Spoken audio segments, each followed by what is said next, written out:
Thank you all for being here. I'd like to introduce Dean Crutchfield. We're very happy that he's here. Has a lot of years of experience in brand consulting, and for the past 6 years has been with Wolff Olins, one of the top brand consultancies right now in the world. Wolff Olins has done a lot of engaging campaigns like the Red campaign, the London Olympics campaign that we're going to touch upon today. And Dean is going to talk to us about what consumers expect from brands, as well as why brands want to position themselves as friendly. And we are going to analyze a little bit more the 2012 Olympics. So that's all, and thanks also to Ivan for organizing this. Thanks, Christos. I prefer to actually not have a microphone, but sadly, apparently, we have to have them, because I think we can all hear each other. As I said, my name's Dean Crutchfield. I'm actually here today to talk about a few things. For a start, one, don't be fooled by my accent. I'm more American than most of my friends. I fell in love with the idea of America and New York City when I was at the age of 12 watching North by Northwest. Great scene when Cary Grant puts his arm up, points to a big building as an ad guy and says, "This is where I'm based," to Deborah Kerr. I remember the moment I fell in love. I had to go to New York. It took me a while, but I got there and live in Manhattan. Got a New York wife who's kick-ass, and I'm here to stay. Never intend to leave. So that's one important thing to remember. In terms of today's discussion, it's about branding, but actually I think it's something more provocative than that. I think one of the things, there's three kind of legs to what I want to talk about today. One, we're still listening to the rules of dead men. Maybe not yourselves, but certainly my industry and many other industries. Why are we doing that? Number two, how do we shift the paradigm? You're a classic example of an organization, of a team of people, a brand that has shifted the paradigm of a category, and that obviously needs to happen more. How do you do that? And who decides on good taste? Yeah, that does puzzle me a lot. We're nearly Super Bowl. There's no more consumer-generated ads this Super Bowl. It ain't happening. Never will happen again. Why? It's pathetic. Just didn't do anything. So they're not going to do them anymore. So we have to be careful who decides on good taste. The people of America and most of the Western world, and in fact all over the world now, are very sophisticated and very switched on to brands. They can see through them when they're talking rubbish to them. They don't want that rubbish. They filter it. So they're very incredibly sophisticated and know what they want, but how far do you go? Who decides on good taste? And I'm going to talk about that today by using several of the programs we've undertaken to actually bring that to life. So hopefully it will be a fiery debate, because I hope that some of you disagree with me, because I love that. My company, Wolff Olins, is a company that's got a rich history of working in brands since the 60s. We created Apple Records for the Beatles, and we've done some amazing work since then and have built a reputation for pushing boundaries and busting categories with regards to the work that we actually do. It's like a love affair. The idea behind Wolff Olins sits very comfortably, I think, with Google. I understand from Christos that you allow the consumer to talk about you. You don't talk about yourselves. You maintain a little bit of humor and wit about who you are without going too far. And then there's that whole sense that you have about not doing evil, and there's a real sense of integrity about yourselves. We at Wolff Olins have the thought and belief that we are ambitious for our clients and optimistic for the world. Why? We believe that the individual, the consumer, is an incredibly influential, massive component to change. But apart from some of the amazing things we can do individually, unplugging your TV, recycling, being an activist, giving money, at the end of the day, it's corporations, organizations, and institutions that can really affect big change. And all of those have a brand presence. Some of it's rubbish, some of it's extremely powerful. So what our job is to do is to help create new brands or make brands better. And our bread and butter typically is corporations. We do a lot of product development, product creation, brand innovation, but mostly it's corporate work that we do. So to us, that's very important. It's very core to us to see what we can do to help clients lift themselves and do something different, shift that paradigm. Because I think if we look at the sense of this for a start, let's just think for a moment, why are we listening to the rules of dead men? Right, Peter Drucker. Some of you might have heard of him, some of you not. One of the most powerful management gurus of the 20th century. Died recently. About 4 years ago, he was quoted for saying, "If you find an executive focusing on CSR, fire him, and fire him fast." Now, I understand that corporate social responsibility is a bit prosaic in terms of how it sounds. I rather interpret it as commerce, sustainability, and revenue. And together they can do amazing things. But there's a massive influential management guru telling people to fire the people who are thinking about CSR. You know, that's what I'm saying about dead men. Do not listen to that rule. I mean, look at the absolute need, the power that is happening right now. You know, it's really quite a phenomena that we are with at the moment. So that's what I'm being careful of. And then the next idea of shifting the paradigm of what brands are doing it and challenging the norm, what I call trouble the calm. That's the other next thing. And then, of course, don't listen to everybody. Sometimes you've got to put your foot forward. They didn't ask for permission to launch the iPod. They did it. It was very successful. At first, you might recall, it was going to be a flop. People weren't, they didn't respond to it very well. So things can happen. We all know that. So what's tomorrow's brands? What's happening next in brands? This is not a lecture, but basically a conversation with you. I think one of the important things, one of the beautiful things about this country, about America, is its sense of philanthropy. Last year, America generated $300 billion of philanthropy. So say you had a weekend off every weekend, that means from Monday to Friday, $1 billion was generated by Americans. Yeah? Amazing. It's a freak of the world. There is no other country in the world that has anything like that. It's all tiny. I think at the moment for GDP, in terms of what America makes out of its products and services that it creates, it's 15% of GDP is linked for not-profit and philanthropy. It's a phenomena. Oh, by the way, did you know that only 3% of that goes abroad? The rest is focused here. We give some abroad, it's only 3%. Obviously, it needs to be ratcheted up to be more. But nonetheless, as a country, it's an amazing sensitivity for philanthropy. And we had an opportunity to actually talk about this in the sense of what consumers want next. It's not just charity they want something new. You know, the 20th century was about imagery and icons and legends and myths, you know, and superheroes. But then I think we've got to know them a lot different now, and I think it's changed a lot. So we're looking at something very different in terms of our world, and we want things to be different, and we want businesses to react differently. I think there's three descriptions you can say of today's consumer. Precision, know who I am. You know all that spam you get and rubbish you get? It's like, you know who I am, the technology's there. Can you communicate with me in an appropriate way? I want reciprocity, okay? I want a two-way street here. Just because you're big doesn't mean that you can be arrogant. And I also want flexibility in terms of how we do business together, or how I buy your products, or over what channel I buy your products. So basically, reciprocity, flexibility, and precision are the new language of the new consumer. And they want a lot of different things new.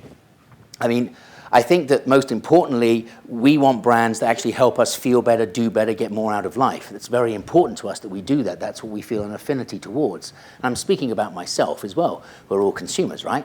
So at the end of the day, it's about, I think, a lot more generosity that brands have to make. The 20th century was about being protectionist, and it was about being monolithic, i.e.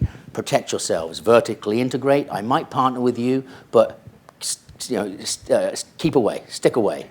I've got my Pantones, my typeface, all my controls. Design and branding was about control. It was about locking up. It was about rules and guidelines and how to behave and how to use it and how to misuse it. So I think there's a lot of change happening right now, a lot more flexibility happening, and it's very sexy, it's very exciting, and it's really challenging because you still have to have some sense of control because it can get out of control, like the examples of CGM, consumer-generated media or advertising that we saw 18 months ago, where it got a bit out of control for some brands and they got stung by doing it. You know, so how far do you control? And then that brings in this idea of good taste. So my company sees three elements. Brands as platforms, and I know that there's a name up there you don't like, I think it's Wikipedia. But basically platforms like Google, YouTube, Flickr, these are brands that have become platforms for communities and individuals and people to come together and share ideas and do something unique that was never feasible before, and you're one of them. You know, this is the new frontier, this is the new way things are being done. Very exciting. So brands as platforms, a platform to enable you to do something truly unique or affect the world in a unique way. Then there's brands as themes. I think the most toughest one in many ways, because the idea of a theme is how do you theme yourself to a local market or a certain target market? So McDonald's does that with its menus. You know, it offers local flavors to local countries, which is a great idea. But how far can you go? How much can you stretch an identity or a brand before it snaps? How much can you localize it before it loses a sense of itself? Because that's a really exciting frontier. It's like, you know, it becomes less of an identity, more of a spirit or an attitude. That's hard to really control and make something out of it. And then ultimately, brands as link. It's not just consumers needing platforms, it's companies needing links where they can become constellations, where they can bring different businesses together. Fair Trade has over 600 organizations being a part of it. Really fascinating how it's bringing together this confluence of different businesses sharing a similar philosophy, but very different businesses. So very exciting. So that idea of being a link, Red was that idea. It's both kind of a platform, but more importantly, a link. And a fascinating job we had to work with it, basically, was the opportunity to work with Bono and Bobby Shriver. For those of you who've worked in my business, there's an old saying we call the beauty parade. You go in and you have to make sure you've got the best bikini, or you're on the best diet, whatever you want to say. You've got to look good, say the right things, and hopefully win the business. We went through the mill on this one. So we had Bobby Shriver and Bono, and The Edge actually joined it. He was extremely inspirational, by the way. And we put forward our thinking and our thoughts and what we really thought, and actually won the job. So that was fantastic. Whew, that was over. So now we can actually do it, to create it. And so we worked with them to create Product Red. Now, I'm not just talking about a design style or an identity here. I'm talking about an entirely new business model that's never been done before, and no one's really talking about it, although you guys are. For-profit philanthropy, yeah? Yeah? Nice one. Good effort. Shift the paradigm. Product Red did it first, but well done. But that was the idea of the model, and everyone was going on about the brand and the partners. It was a really exciting time. But really what's happened with Product Red is this idea of a new model for philanthropy. You open up the Sunday supplements and there's the black and white pictures of these horrible situations, or you go down to a shop and they're selling you this not very well done product that some of the money will go to a good cause. Why?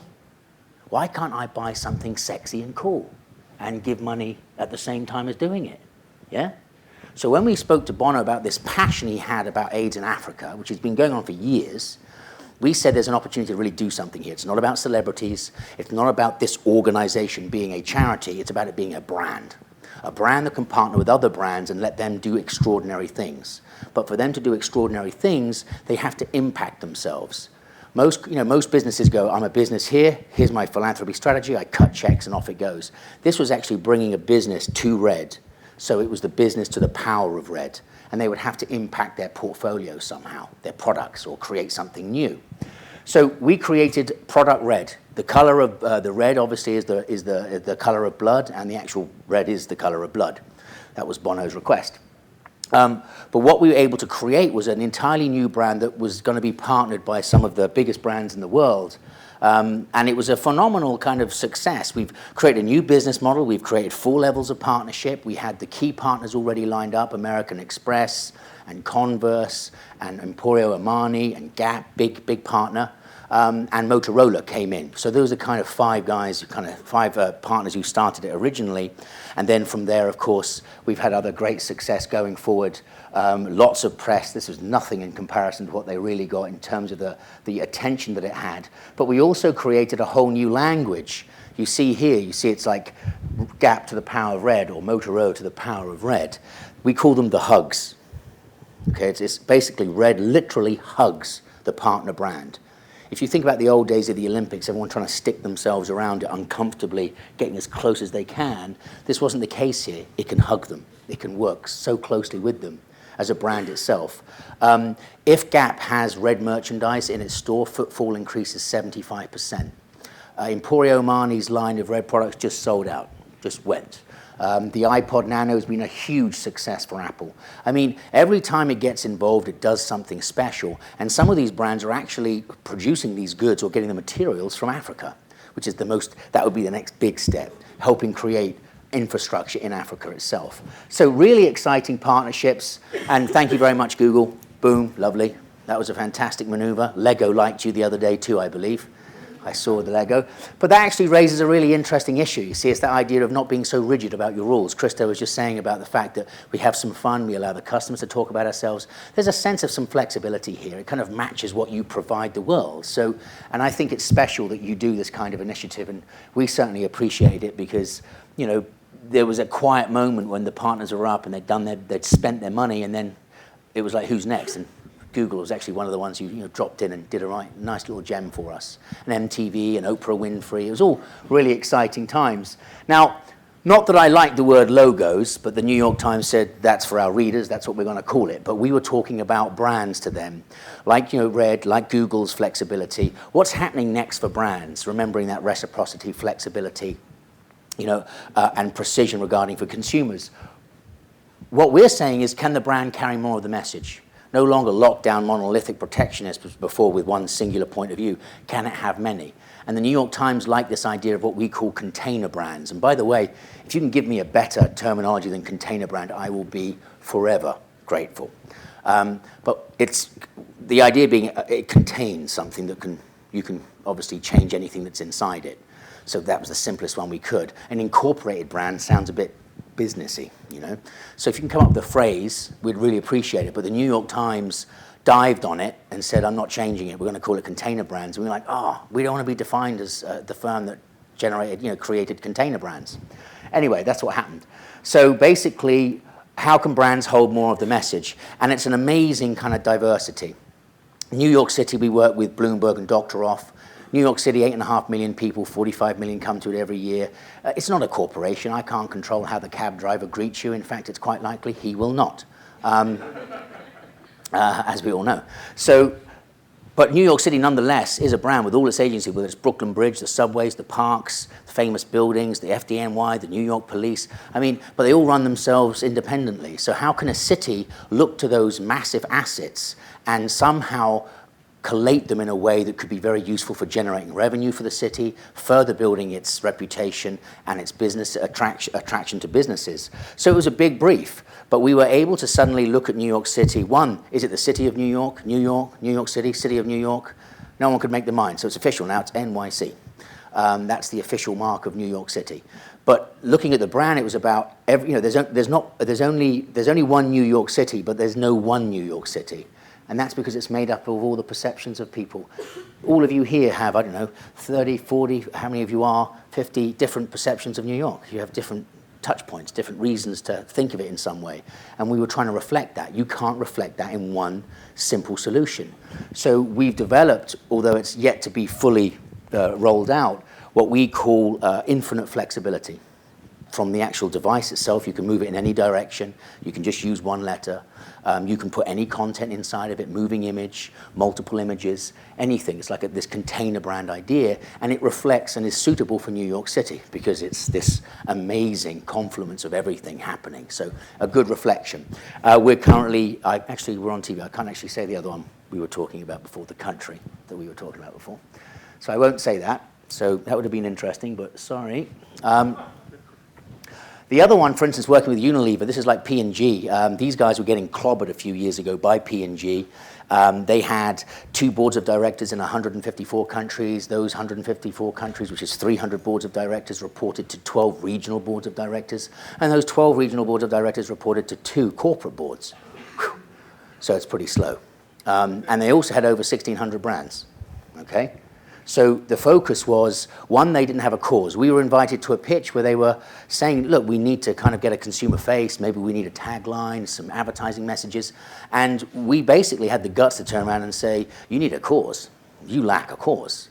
But also a cause that's going to allow them to make impact on their brands, which P&G already kind of had, Unilever didn't. It was kind of very low profile. So working with them, we developed this idea of adding vitality to life. So for Unilever now, the purpose is environmentally concerned. It's about customer concerns, all those issues of saturation, globalization, globesity, ingredients in food and products.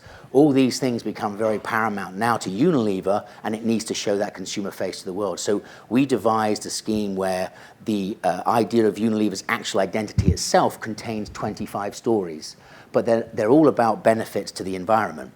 And also now they're using the idea of vitality across their brands. They've actually got down to about 420 brands now. And one of the filters, because I think a brand idea, like adding vitality to life or don't do evil, is a filter. It's a compressed management tool. After all that complication and all that information, you can look at something and go, does it do this? If it doesn't do this, we shouldn't do it. Yeah? That's what you ultimately want. And vitality has become that for Unilever. So it literally uses that against every brand as a filter. And if it doesn't come up to vitality, they sell it. So they've actually sold some very profitable brands, but they weren't very healthy. So They weren't right for Unilever. So it's become this compressed management tool. But this idea of using a rich diversity in the communications around the brand itself. Other work we've done for GE, this was an industrial company with no meaning and real presence. It was known for its microwaves and fridges, I'm sure. You know it's big, but you don't really know why. But when we got the brief from Jeff Immelt, and he's basically saying, you know, it's like he wants to know about the wow. He wants to know about the cool things they make, MRI scans, 3D ultrasounds, pulse detonation engines, whatever they are, but pretty high-tech stuff. In fact, I remember the joke was made that they have wind turbines with 1,000 moving parts that make an iPod look like a turd. And I thought that was a really good brief from a very senior man. But that was the idea. Can we sex up GE? Can we celebrate it? You know, so what we did was say, well, remember your beginnings. Remember Thomas Edison. I know he's dead, and we're not meant to be listening to the rules of dead men. But for GE, it was important to remember that inventiveness they had. So how do you give a consumer face to the business, which we've done? We did a massive overhaul of the business. They have now market-facing divisions, like GE Infrastructure has brought, literally they had over 5,000 businesses, products, brands. We brought them down to one brand, GE, 6 market-facing businesses, 123 brands. That's it now. That's it. All those thousands have kind of been reformulated under that, and it's been phenomenal growth engine for them, and it's also changed their face to the world. Why? Shift the paradigm. Remember, some of you might remember the famous man, Jack Welch, who had the strategy either be, you've got to be 1 or 2 in the market, or you're dead. We're going to decapitate you. That doesn't work for the GE of today. It has to be, when we started the job in 2002, 73% of their revenue was in America. They owned it. Only 27% was abroad. So when Jeff Immelt took over, he's going, there's my business plan. But this strategy won't work. I need to partner, do JVs, work with Toshiba and Bayer and Matsushita. I need to do partnerships, and being 1 or 2 in every market is not going to help me do that. So a significant shift in strategy, and I think what he's been able to do now with that new strategy, that new business architecture, et cetera, is take a business from $122 billion to $162 billion in 4 years. A massive, amazing amount. You know, of 85 initiatives linked to the brand changeover, to Imagination at Work, they generate an additional $25 billion, pretty much within a year, 18 months. A brand can shift a paradigm outside and inside a business. It can really be awesomely powerful. And then, of course, you've got the eco-imagination that came out of it too, in terms of seeing that there was a huge benefit in their business, looking at what's good for the planet is good for business. He said he's not being overly moral. He just sees there's a huge business opportunity.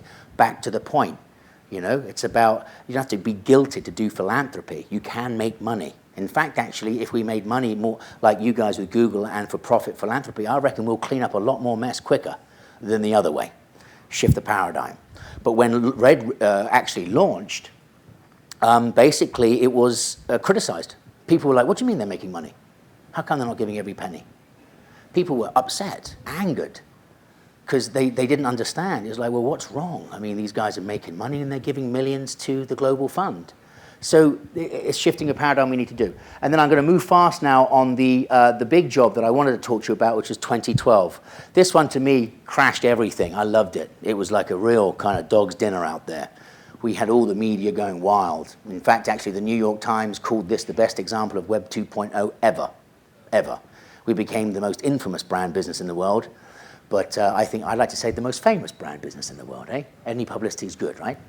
So for 2012, it was Hello, and welcome to this week's edition of the... It was chaos. I wouldn't worry about the actual chaos of it was wild. I mean, we had so much attention, it was just incredible.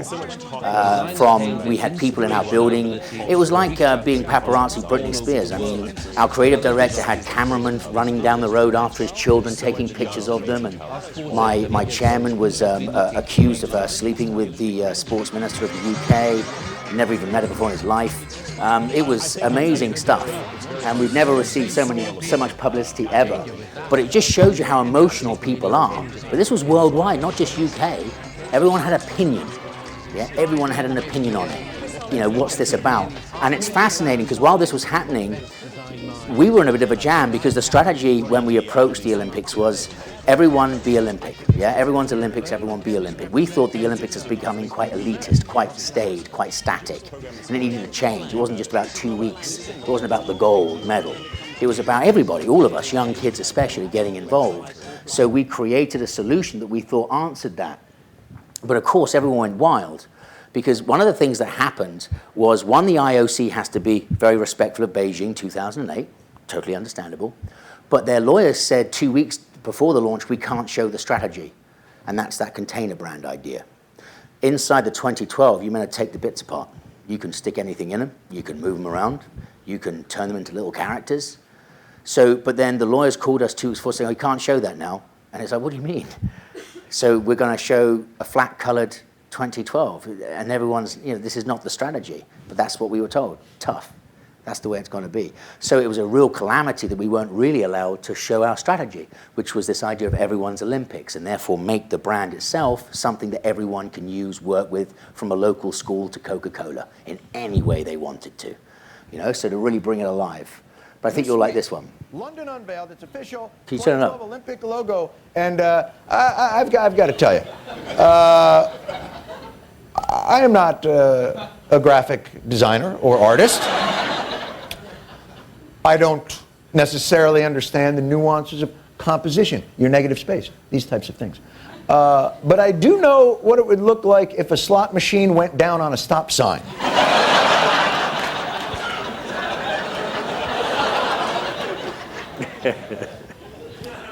And then what's with the yellow? Oh, but my point is this. If the only thing wrong with this design is that it was ugly, I could live with that. An animated version of London's controversial 2012 Olympic logo has been removed from the web over fears it can cause seizures.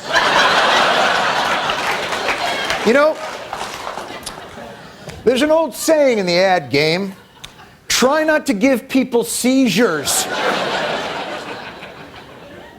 I know that this logo obviously not as offensive as some past Olympic logos. I think we all remember the mascot for the 36 Berlin Olympics, Nutsy. What? The world's fastest swastika. Adorable. And at least he's hurdling. He's doing something Olympian. That is the litmus test of a good Olympic Games logo. Are they doing something Olympian? That's how it was established at the 776 BC Games in Olympia. That logo conveyed what people were going to see. That, of course, depicts Phobos and Heraklion, gold medalists that year in freestyle sodomy. Now, Thank you. Hey, at least it shows that we have humility, right? But interesting to note, but at least they were doing something Olympian. Ah, nice. Thanks, John. You didn't realize because you didn't know the real strategy. Yeah, everyone's Olympics. Everyone be Olympic. So actually, if we had the real opportunity to show it, then he would have been bang on what he said. That's the idea of the Olympics.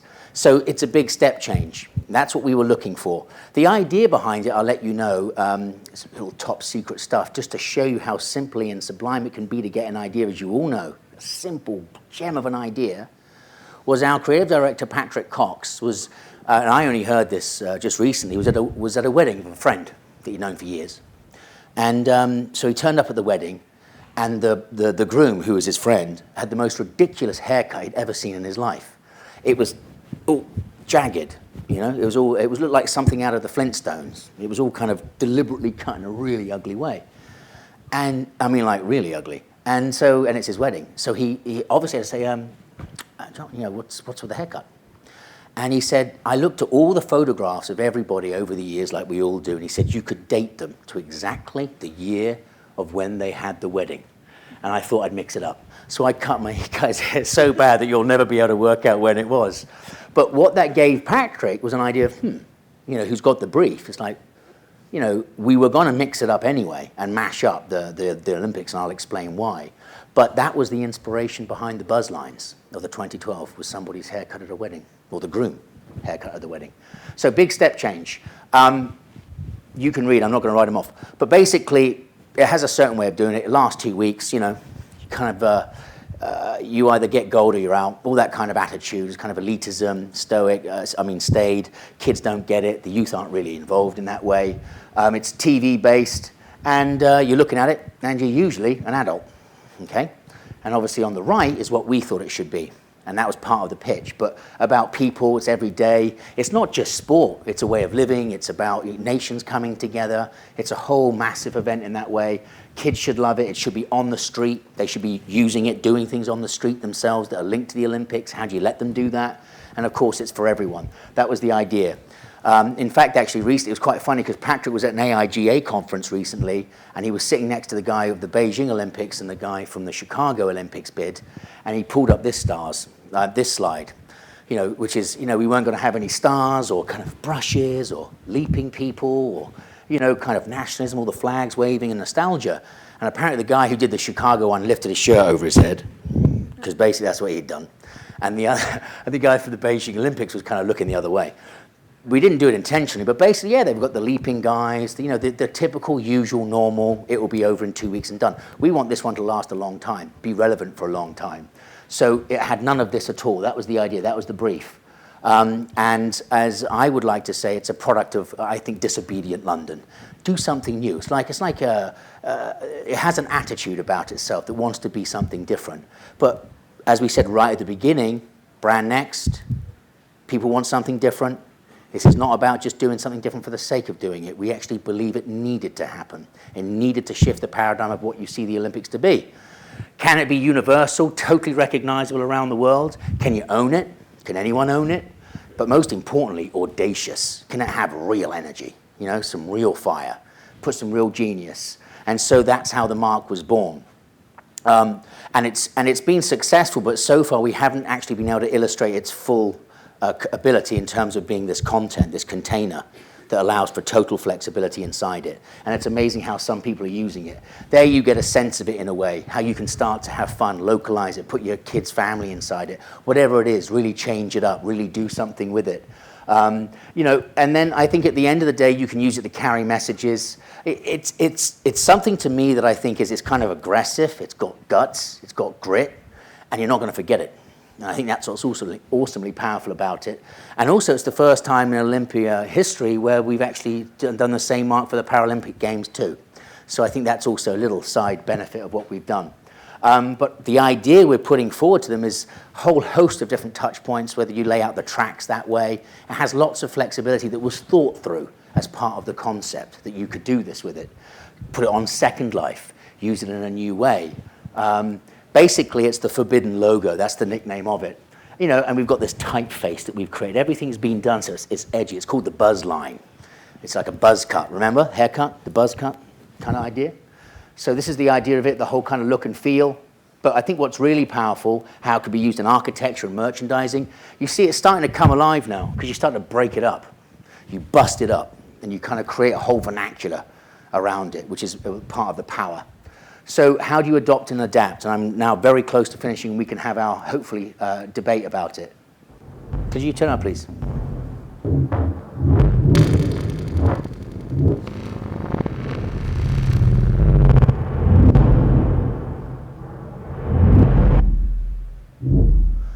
This was at the launch, literally, after all the chaos happened, we had a call from Adidas. Loved it. Absolutely loved it. Loved its attitude. Loved everything about it. Wanted to be part of it. I mean, they usually are, but they really wanted to be part of it. They wanted to be the sponsor for merchandising. They really wanted to go to town on it. And it was wonderful, their energy, impossible is nothing. That's why they kind of liked it, because they just loved the grittiness and the action behind it. So they got very quickly into it. The idea of impossible is nothing in everyone's Olympics, and they asked us for ideas and then they executed them, so it was a good relationship. If you want everyone's Olympics, we had poll voters going over London buses. We had 100-meter sprint runners running across the bridge, the wibbly-wobbly bridge, as they call it, from the Tate Modern. So we used all these places where we could actually show sport in real life. We had basketball, pictures on the side of buildings. I mean, Adidas did a great job. This is at the Mall. We had the guy doing the rings. It was all live stuff. They really jumped on it in a great way. Everyone be Olympic. Take it to the street. Take it to the public. That's where the big benefit for the Olympics lives. We even had like these fences on the top of a tall building fencing away. It was a fantastic event. They really did it well and showed great energy of how you can use something.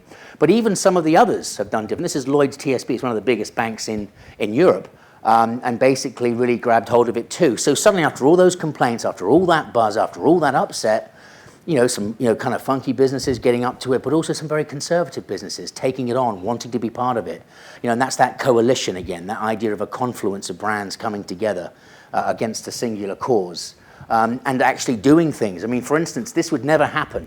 The idea of actually cutting into their equity of their horse. I mean, even simple things. You know what firms are like? They don't like doing that. They're kind of very mindful how much you chop and cut. But that's the idea of 2012. Mash it up. By that way, it makes it even stronger for you because you're not trying to control it. And this one I won't mention, but you know the colors. But we're working, they're pretty feisty as well in terms of what they're doing. I think that's a great one of my favorites. So you can see how already it can be used. It's like a bit like Red, actually, because we loved all the bored, inspired, tired. One of the great ones I thought in a New York activist place that sadly Red had to say stop was uninsured. I thought that was a great idea for Red. But so how much you can play with it. But also what people are saying. Could the London logo finally see the beginning of the end of designers' love affair with Swiss modernism? The first instincts to tidy up. Design is about imposing order. The London logo rejects order. This is suddenly all the blogs and stuff are starting to talk about it, that there is now released a new perspective. And we didn't even realize it was going to be as powerful as that. We knew we'd get hit by the press, but we didn't know that the other side would happen too. The real change of thought about what brands are about and how you should approach them. So I think that's been really successful. So that's basically my little presentation on the idea of shifting paradigms, don't listen to dead men, and who decides on good taste.